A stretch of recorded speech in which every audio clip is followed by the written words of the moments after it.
Snabbhet är järnvägens viktigaste kriterium. Det handlar om att ta sig någonstans och det är snabbt. Men snabbheten har sitt pris i kraschade tåg, skador och människoliv. Alla vill att det ska gå snabbt, men är vi beredda att betala priset? I could tell definitely there was something wrong with the bottom of the train. I would like to report a train has come off the track. The railroad car initially was shaking violently. Then there was a sudden impact.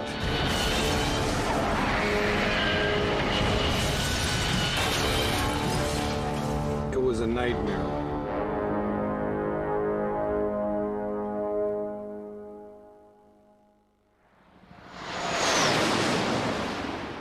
Världsrekordhållaren när det gäller tåg är Maglev, som färdas i 550 kilometer i timmen.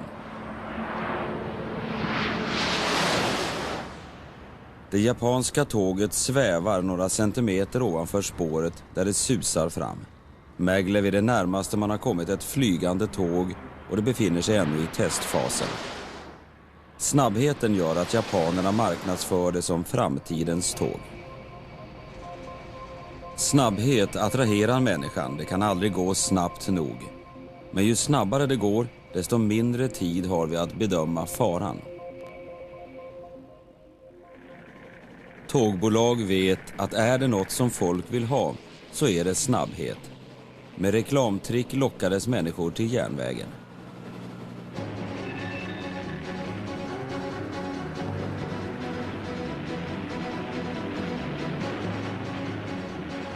Järnvägsbolagen tävlade med varann och alla ville åt belöningen som väntade den som körde snabbast.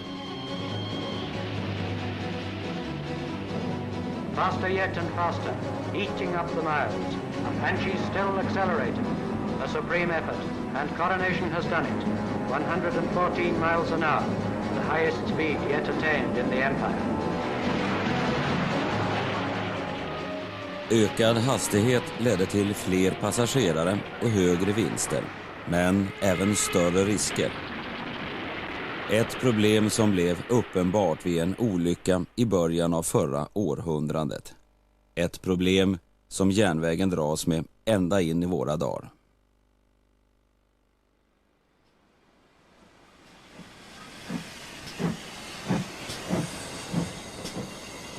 Två järnvägsbolag tävlade mot varann och deras försök att göra kunderna nöjda slutade med en tragedi.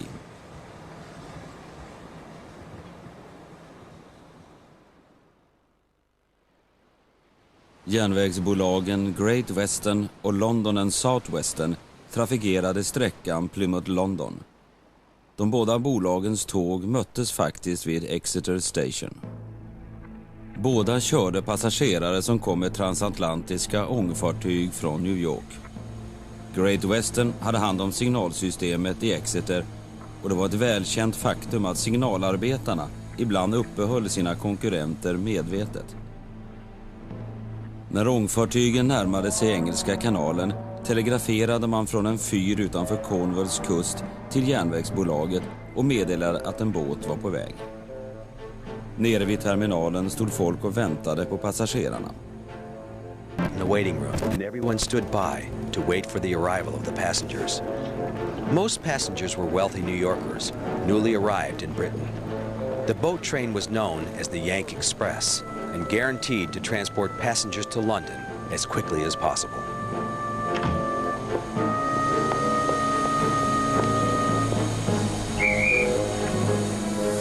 There was no published timetable for the train, but rather a speed table, which simply stated that it would take 4 hours and 20 minutes to travel the 218 miles to London.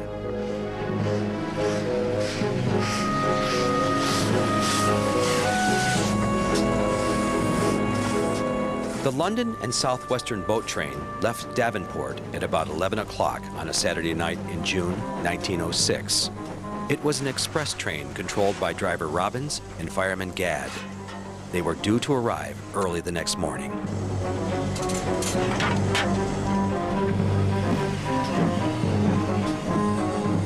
Meanwhile, the rival Great Western Service had also set off on its own route. But the London and Southwestern was still ahead, approaching Salisbury Station. It had lost a little bit of time from Temple Combe and had been running about 4 minutes late, but it was running at possibly about 70 miles an hour, making up time.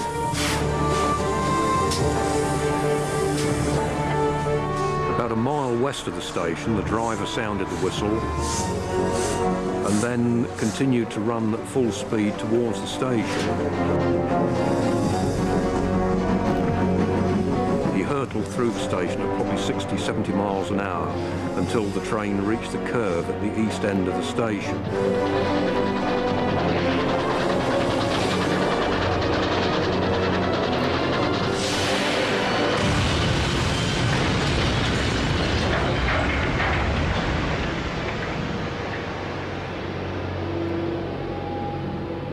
The Yank Express left the track completely, smashing headlong into a nearby milk train, slicing it in half.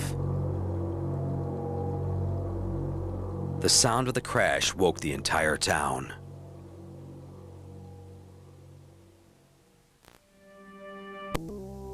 When day broke, the true extent of the damage could be seen. The crash took the lives of driver Robbins, fireman Gadd, and 23 of the 43 passengers on board. The guard of the milk train was also killed.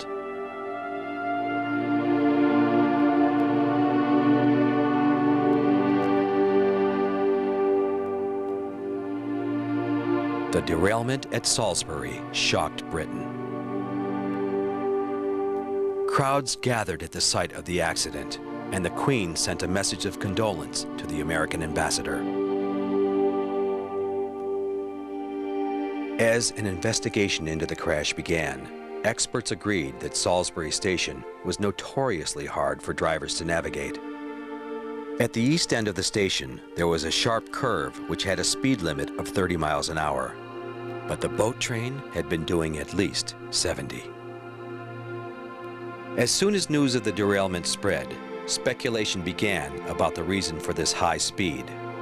Much was made of the competition between the London and Southwestern and Great Western Railways. Their rivalry was well known. There were various rumours going around that the train had been racing.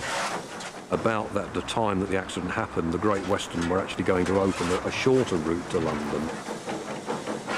So there was a suggestion that maybe driver Robbins was trying in a piece of rivalry to beat the Great Western. Surviving passengers told the investigators they'd been frightened by the speed. It was going so fast, they said, they couldn't keep their plates on the dining car tables. The investigation simply concluded that the derailment was due to excessive speed on a curve. The incident became a national issue. It also made a serious impression on the minds of railroad passengers.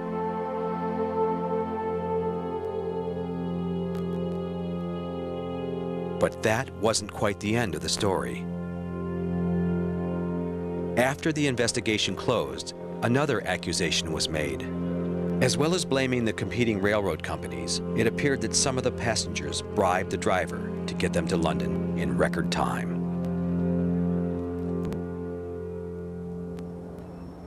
Since the wreck of the Yank Express, all trains have been made to stop at Salisbury Station. In addition, the speed limit on the deadly curve at the eastern end of the station was reduced to 15 miles an hour, a limit still in force today.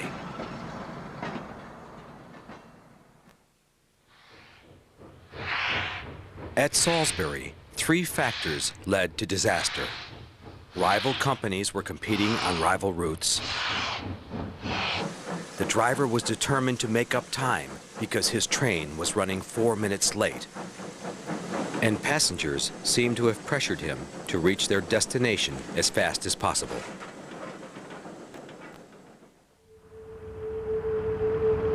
Nearly 100 years later, these issues continue to plague the railroads.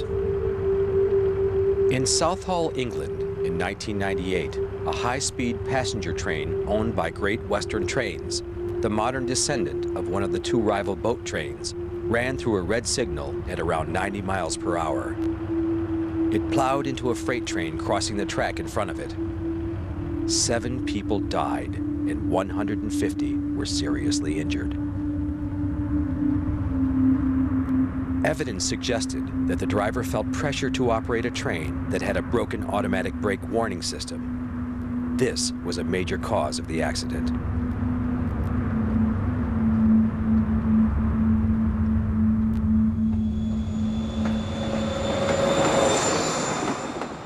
During the court case, the judge said, those who travel on high-speed trains are entitled to expect the highest standard of care from those who run them. And Great Western trains failed to meet that standard.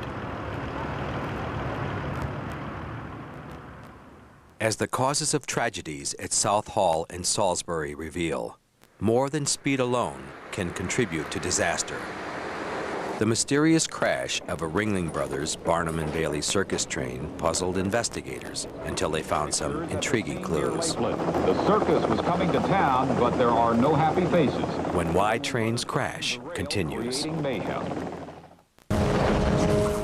It takes a train traveling at 125 miles an hour, 1¼ miles, to come to a complete standstill once the brakes are applied. A train braking system has to be able to resist forces of several thousand tons. The same scientific principles which allow steel wheels on steel tracks to propel huge loads at high speeds also make it difficult to bring them to a halt.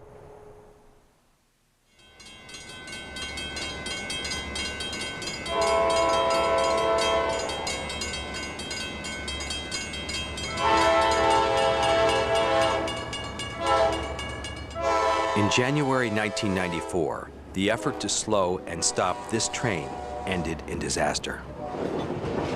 Powered by 2 locomotives, the train is almost a mile long and weighs 4,000 tons. It pulls 53 cars containing 300 people and 60 animals. While this American town sleeps, the train passes almost unnoticed. It's home to the Ringling Brothers Barnum and Bailey Circus, which has toured the country in its own custom-built train since the 19th century.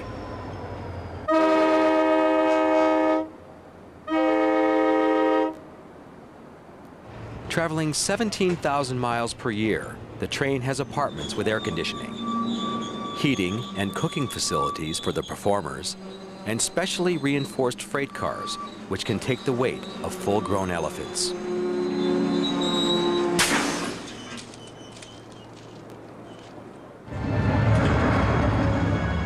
Out of the train comes a tapestry of magic and spectacle as the circus unloads 15 elephants, 150 performers, zebras, tigers, costumes, custard pies, lighting equipment, and an orchestra.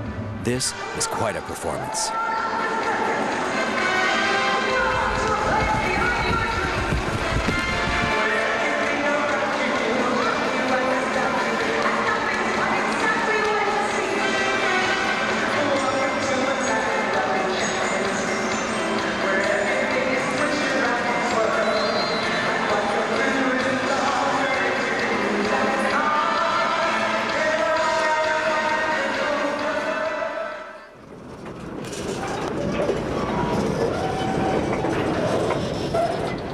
On January 13, 1994, the circus had finished a week of shows in St. Petersburg, Florida, and was on its way to Orlando. It never arrived. You're looking at live pictures at the scene near Lakeland. The circus was coming to town, but there are no happy faces. The Ringling Brothers train derailed, creating mayhem. Surprisingly, there were a number of witnesses who had seen not only the crash itself, but the sequence of events leading up to the crash. Using their testimony, investigators assembled a picture of the train's last journey.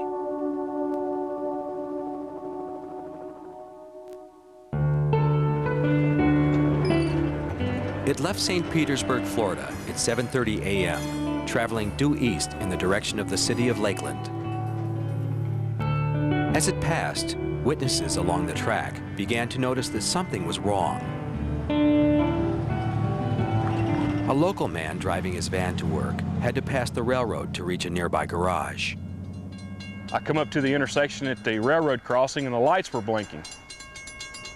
I was the first one at the gate, so I decided to go ahead and shut my van off that I was in and noticed the circus train.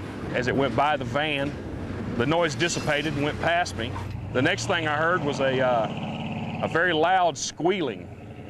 Sounded like one of the wheels on the track. There was something wrong with it. I could tell definitely there was something wrong with the bottom of the train. 10 minutes later, an ambulance driver taking a patient to the hospital in New Haven radioed his dispatch with an unusual message. ALS 11, the comm scene. The train tracks run parallel to the road, and coming towards me was a train. As I looked towards the end of the train, I could see what would appear to be smoke coming from one of the wheels. And I didn't think much of it at first, but as it got closer, the smoke seemed to get worse and worse and worse. But when it got close enough to where I could see what it really was, when I noticed the wheel had come off the track next to the car, it was digging up the gravel on the side of the railroad tracks. A car mechanic was working at his garage near the railroad track on the outskirts of town. We heard a loud commotion, and it took us a few seconds to realize that it was coming from the train track. So we walked out in the middle of the parking lot and we saw a train come by with a center train car sticking halfway off the track, and it was throwing rocks and debris all over the place up here on customers' cars. We could tell immediately there was a problem with the train and it probably was going to derail, and we hoped it wouldn't be right here. Lakeland Police Department, 911 emergency. 911 emergency. You need police, fire, ambulance. Get a hold of somebody to stop that train. Police, fire, ambulance. Lights report a train has come off the track. Frantic calls jammed the switchboard of the local police station, but no one could stop the circus train. Well, in the morning of the derailment, I was approximately 30 cars back from the locomotive. I was awake lying in bed. I just received a wake-up call from the conductor that we were approximately an hour outside of Orlando. I was basically just mulling over how I was going to park the train when we arrived and what my normal duties would be as far as unloading the train. The railroad car initially was shaking violently, and the dishes were clattering, my pictures on the wall were clattering, and then there was a sudden impact.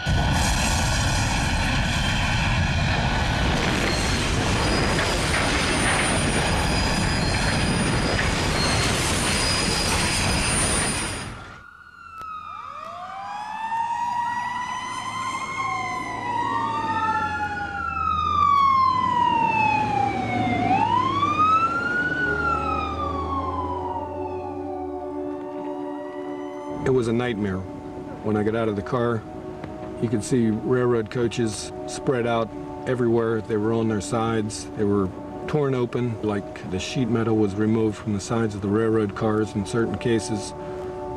Cars on top of each other. It was horrible. When I got to the wreckage, everything was quiet, and these two little kids came out the window, and so I decided to go in there because they said that my dad's in there. And there were people trying to comfort the boys, but they just ran from person to person, you know, begging for their father. The boy's father, who was an elephant trainer, had been killed, as well as a clown. The circus was in ruins. In addition to the 2 fatalities, 15 people were badly injured. The train was almost completely destroyed. Only the animal cars remained unharmed. The sad truth of the whole thing was, and we knew it right then and there, was that we could replace the train. We could replace the furniture and all the things we'd lost. We couldn't replace the 2 people. The investigators got to work right away. Upon arriving at the scene, you take a look at an accident, what looks to you as the obvious cause of the accident, which, with my experience, does not always end up to be the cause of the accident. So what we have to do is we look into every area with an open eye. Witness accounts suggested that the train had a mechanical problem. The next step was to collect evidence from the site itself. When Why Trains Crash continues.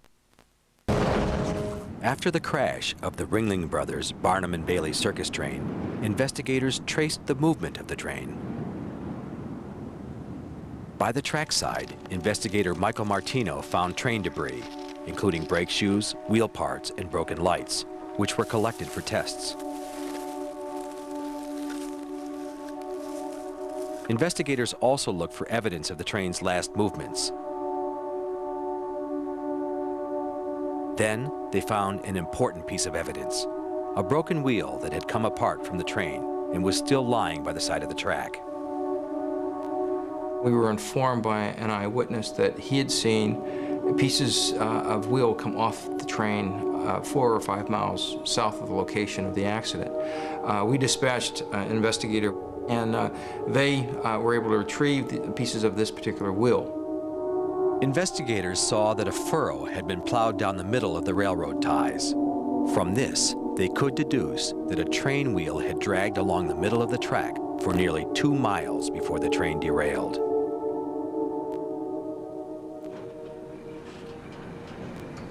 From evidence so far, the fractured wheel looked like an important factor, so the pieces were sent off to Colorado for testing by metallurgist Dan Stone. I was particularly interested to see what triggered the fracture, and it was a small crack on the back rim of the wheel that was about 3/4 of an inch deep.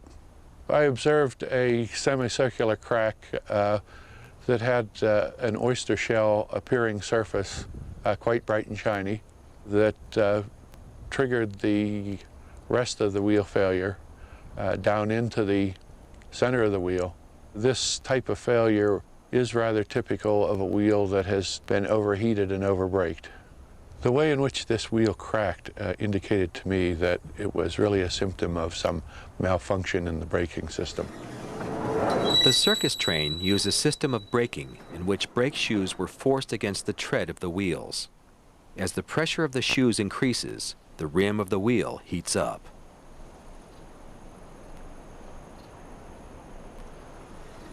During braking, the movement of the train allows most of the heat to escape into the air and into the rails. But the crack on the circus train wheel looked like a heat fracture. On this wheel, for some unknown reason, the heat must have built up instead of escaping when the brakes were applied. Still, investigators found no other evidence of problems with the braking system.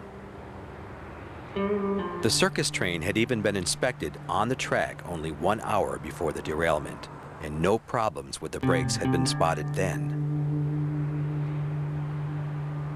Back at the site of the derailment, the next step was for trainmaster Tom Dillon and the investigators to go inside the wrecked train to assess the damage and search for other clues.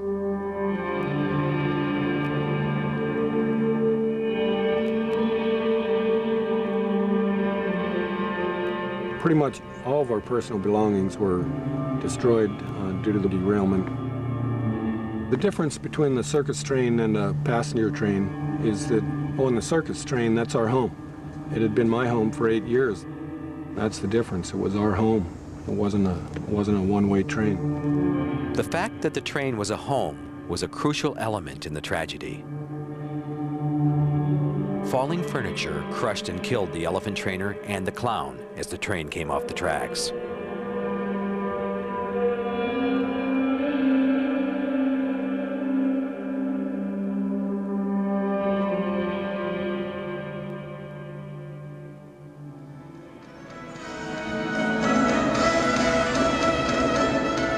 Eight months later, everything was still up in the air for the survivors. Bravely putting on performances but still homeless, they traveled around the country, waiting for investigators to solve the mystery so their train could be rebuilt.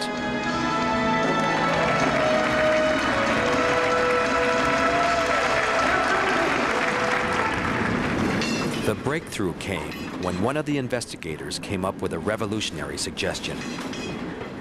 He realized that the key to the whole event might be a tiny serial number stamped on the train wheel. Each of the wheels, including the broken one, had an identification brand mark, which showed the serial number of the wheel. The broken wheel was branded with a number 4. We felt that we were onto something. Once we put the wheel together and we noticed where the cracks were, the one crack was right by the long part of the 4, so we were very, very focused on that one part there that seemed to be a causal element to the accident. The process of rim stamping the wheels with a mark can sometimes weaken the steel. But could this 1/4-inch numeral really be the factor which had brought the 4,000-ton train off the tracks? The circus train was classified as a freight train. New freight trains have curved plate wheels, which allow plenty of airflow over the curve of the wheel surface. But the circus train was a custom-made design that still used discontinued straight plate wheels. The flat surface of these wheels didn't allow the air to circulate, so when the brakes heated up the wheel, it didn't cool down again. It had a brake up against a straight plate wheel. What made the matters worse was that you had a stamp or a punch on the inside of the wheel that created a crack. Well, the heat that you'd have here that would normally dissipate was more intense, so that created the crack even further and faster. The investigation into the circus derailment demonstrated that individually safe features of engineering could be fatal when combined as they were on the circus train. In any investigation, you have a situation of variables coming together, and if you eliminate any one of those systems, the incident doesn't occur. In this instance, it did occur because you had the type of braking system, the type of wheel, and a type of stamp.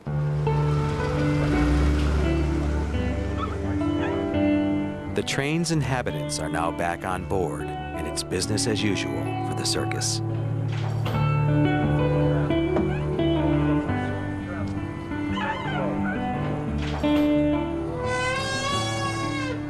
Major modifications have been made to the circus train to prevent another disaster. New curved plate wheels and disc brakes allow the heat from braking to escape more easily. An in-car communication system has been installed so that if any of the passengers on the train notices a problem, they can immediately call the driver. All furniture is now firmly fixed to the body of the train. The lessons learned in this investigation have been used to improve safety on other trains, too.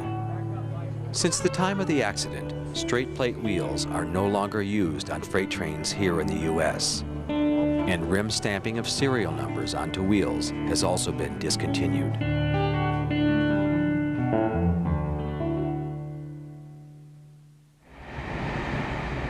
The circus train was specially designed to give the most comfortable ride, not only to passengers, but to a whole menagerie. But in commercial passenger trains, trying to achieve comfort together with high speeds can be the undoing of even the most cutting-edge design. Attempts to stop rattling coffee cups on a dining car ended in the deaths of over 100 people in one of the most horrible train crashes of recent years. When Why Trains Crash continues.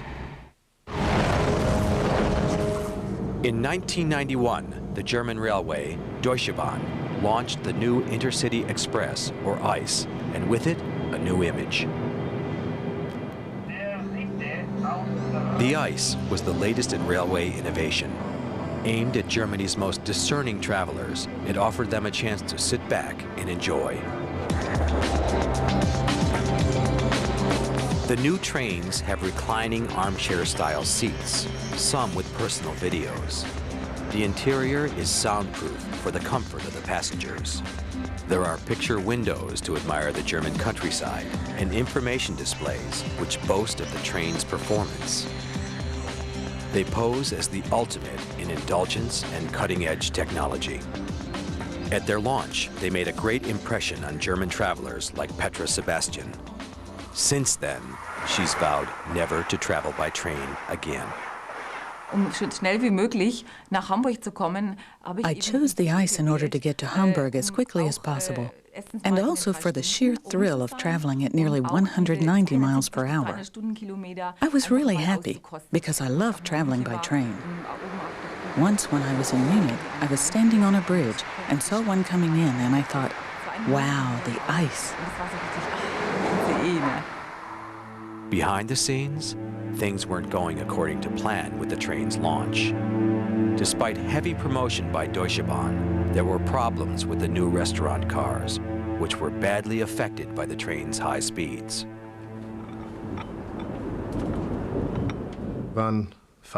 As a company, we were responsible for building the restaurant cars and also the express train coaches. After a relatively short running time, very powerful vibrations occurred. These were felt very strongly in the restaurant car, with the cups starting to wander, or glasses clinking, or spoons falling down, and things like that. It was very unpleasant, so something had to be done to all the coaches. While discussions were going on between engineers, German passengers flocked to use the new trains. Petra Sebastian was one of 65,000 people carried every day by the ices. I got on the ice, and it was 9:30, and I'd be sitting on the train until 12. There was a nice smell of coffee and croissants. I thought, I can go and have something to drink there later, because I've never had a meal in an ice dining car. It was something I'd always wanted to do, something to look forward to. Meanwhile, Deutsche Bahn was still trying to find a solution to the problem of the vibrations. They could either rebuild the track, which would be a major expense and disrupt the service, or use a different type of wheel. They decided to change the wheels. The design they chose had a cushioning layer of rubber between two layers of steel. The wheels are known as duoblock. The original wheels lost their shape under the stresses of wear at such high speeds. That stopped them from running smoothly.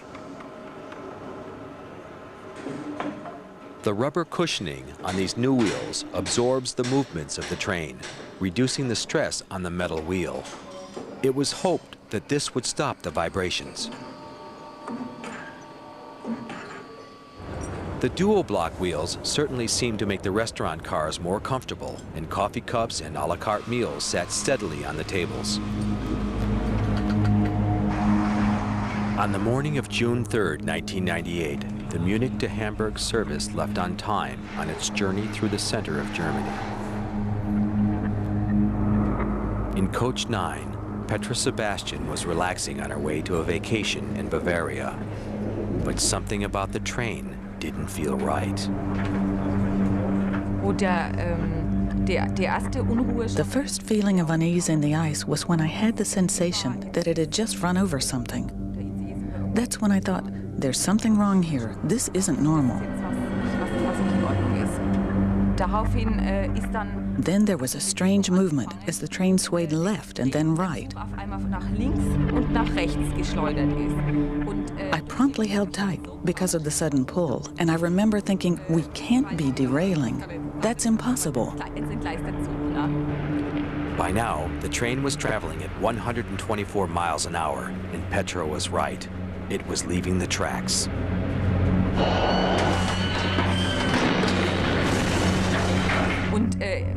It was a bit like an accordion, swinging first to the left and then to the right. Then there was this huge bang further ahead, followed by this sudden pulling, as if a gigantic vacuum was trying to suck me in.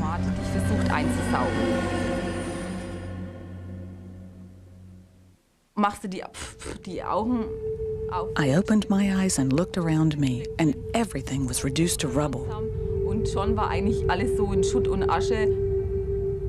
The train had been almost completely destroyed. When the emergency services arrived, they counted 101 dead and 88 injured.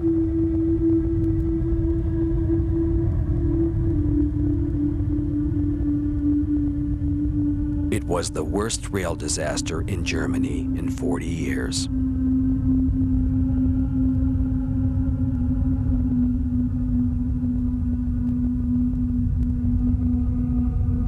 Petra's car was torn apart. She was trapped inside but was rescued with relatively minor injuries.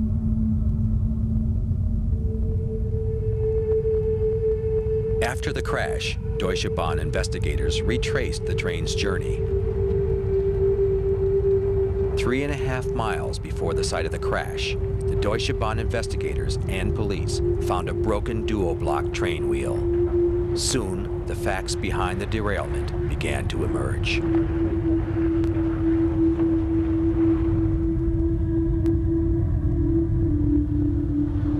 The steel tire of a wheel on the front car of the train had cracked and split, so that it was hanging off the wheel.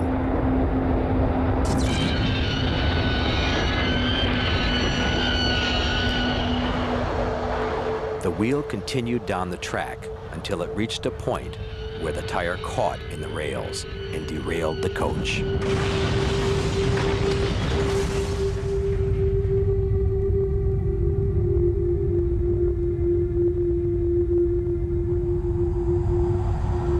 Coaches further down the train had been pulled out of line, and as they approached the road bridge, they hit the bridge support.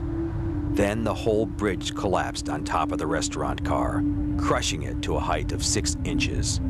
The rest of the train rammed into the wreckage.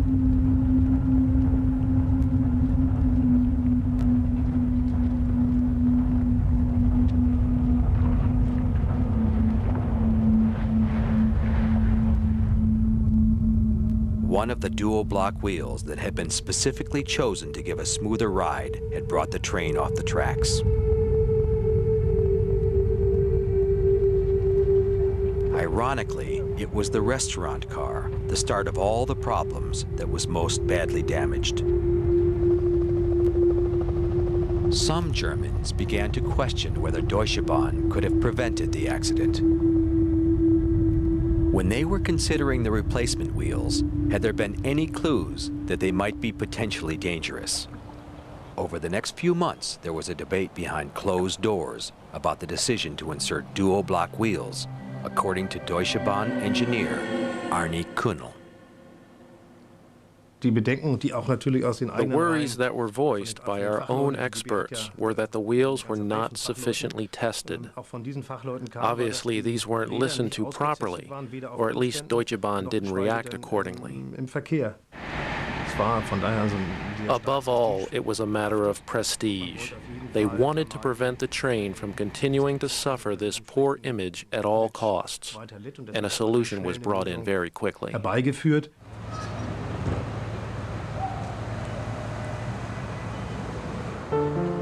It was this little tram that was to provide a clue to what had gone wrong at Eschede.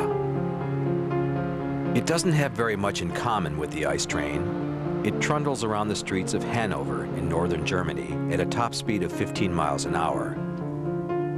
But what it does have in common is that it runs on the same type of wheels, and it had run into trouble. In July 1997, a year before the crash at Eschede, its wheels started cracking.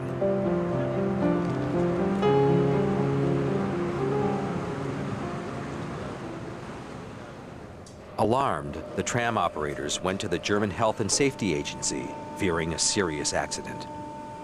Tests on the cracked wheels showed that metal fatigue was developing inside them.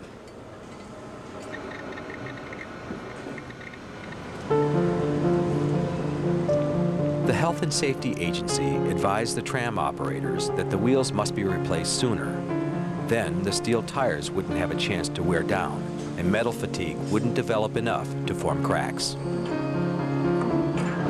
Delighted at having solved their problem, the tram operators contacted other rail operators around Germany, including Deutsche Bahn, to pass on this warning. We got in contact with the Deutsche Bahn in autumn 1997. They told us that they are using dual-block wheels only in the restaurant cars, and they had no information about any problems, about cracks. Deutsche Bahn didn't seem to appreciate the significance of what the tram operators told them. Once the vibrations stopped, the prestige of their trains had been restored. Deutsche Bahn was happy, and there were plenty of passengers. After the tragedy at Eschede, Deutsche Bahn reversed its decision to use the dual-block wheels. Today, all the ice trains run on their original wheels, but the track has been modified so that those wheels no longer make the train vibrate. 65 ice trains still pass the bridge every day. Passengers can once again travel on the ice at high speed, drinking champagne and watching their favorite films. But the disaster at Eschede has exposed the worthlessness of a state-of-the-art train without a commitment to safety to go with it. I'm extremely angry with the railway, and I'm never traveling by train again, let alone ice trains, because the confidence that I'd placed in the German railways has been totally destroyed.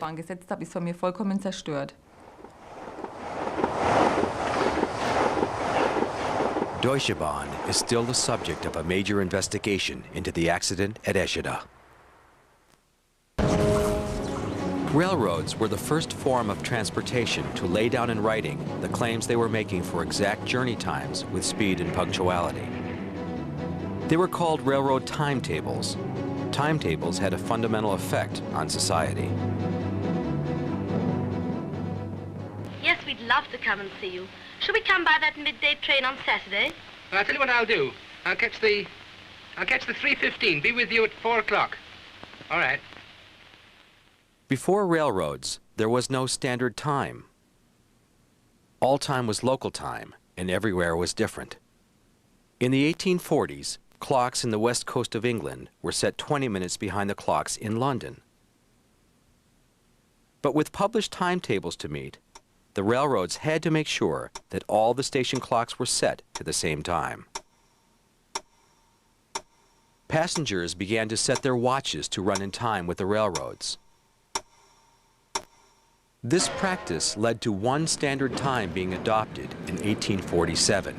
Here in the United States, that standard was called railroad time. Right on the dot. In the 20th century, other modes of travel began to win over the public. By the 1930s, train supremacy was broken forever. First, it was the motor car, which offered the comfort and luxury of traveling in your own personal vehicle, as well as traveling fast. Then came an even more serious challenger in terms of public transportation, the airplane. Technologically, the plane won hands down. Trains had now been overtaken, and they had to find another way to compete. Their new tools were comfort and luxury. Ads started to appear that would help to keep trains in business by stressing the comfort as well as the speed of train travel.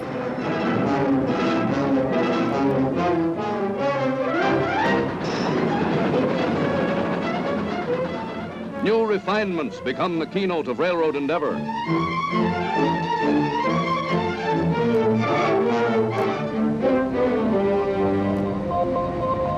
And rail didn't give up easily. In 1964, the Japanese unveiled the bullet train, or Shinkansen, a serious rival to air travel. The technological feature which set the bullet apart from other trains was an electric motor driving system in each car. The extra power from these motors meant that it could travel at speeds of 125 miles per hour, at that time the fastest regular service in the world. But the bullet train was more than just a speed demon.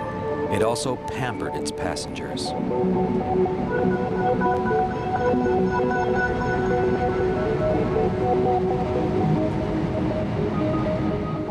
Bullet was the first train to beat aircraft at their own game.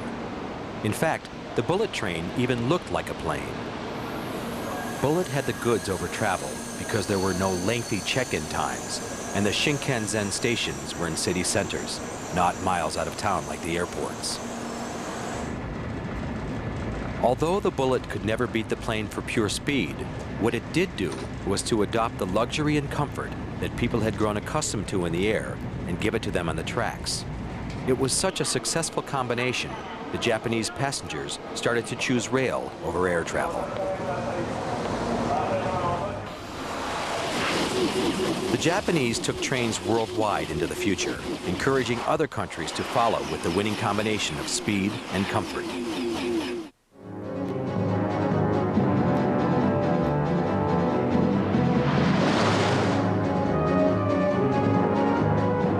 The maglev is promoted as the train of the future because it's the fastest train in the world.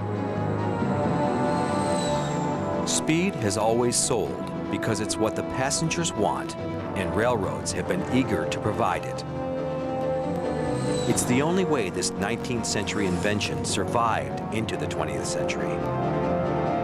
But today's passengers want more. Men dagens resenärer kräver mer. De kräver att snabbheten går hand i hand med säkerheten. Om den inte gör det kommer morgondagens snabbtåg bara att hamna på skrotupplaget.